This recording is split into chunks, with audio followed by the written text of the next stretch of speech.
नागपूरच्या कोतवाली तहसील आणि गणेशपेठमधील संचारबंदी अजूनही कायम ठेवण्यात आलेली आहे।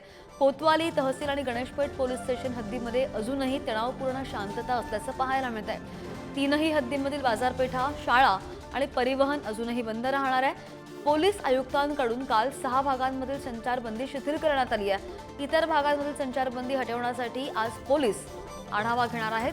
पोलीस आयुक्त आढावा घेणार आहेत अशी ही माहिती आहे। जितेंद्र शिंगाडे आपल्यासोबत आहे। जितेंद्र, आपण पाहतोय 11 ठिकाणी ही संचारबंदी करण्यात आलेली होती, मात्र त्यानंतर हळूहळू टप्प्याटप्प्याने ही संचारबंदी हटवण्यात येते। कोणकोणत्या हद्दीमधील संचारबंदी हटवण्यात आलेली आहे आणि काय काय बंद असेल आज नागपूरमध्ये?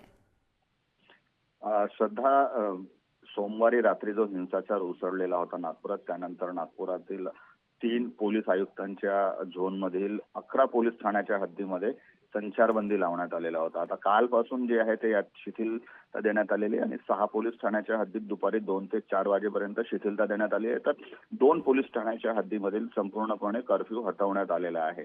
मात्र जो हिंसाचारग्रस्त भाग होता, प्रभावित भाग होता, ज्यामध्ये कोतवाली, गणेशपेठ आणि तहसील पोलीस स्टेशन येतात, तेथे अजूनही कर्फ्यू जो आहे तो कायम ठेवण्यात आलेला आहे। याचा दररोज रिव्ह्यू करत असल्याची माहिती पोलीस आयुक्तांनी दिलेली होती। त्यानंतर रिव्ह्यू केल्यानंतर परिस्थितीचा आढावा घेऊन मग टप्प्याटप्प्याने ती आता संचारबंदी जी आहे ती कमी करण्यात येईल अशी माहिती देण्यात आलेली आहे। मात्र आजही जे आहे ते मध्य नागपुरातील महाड आणि हंसापुरीमध्ये जो हिंसाचार पसरलेला होता, या भागामध्ये आजही संचारबंदी कायम राहणार आहे। परिवहन व्यवस्था बंद राहणार आहे। आजही ज्या शाळा, कॉलेजेस आहेत ते, या परिसरातील दुकाने असतील, व्यापारी प्रतिष्ठाने असतील, सर्व काही बंद ठेवण्याचा निर्णय घेण्यात आलेला आहे।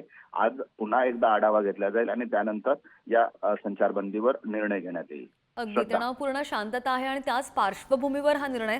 अपडेट घेत राहू जितेंद्र, तुम्हाला विनंती असेच जोडलेले राहा। पुढचे अपडेट सुद्धा तुमच्याकडून घ्यायचे आहेत। पुढची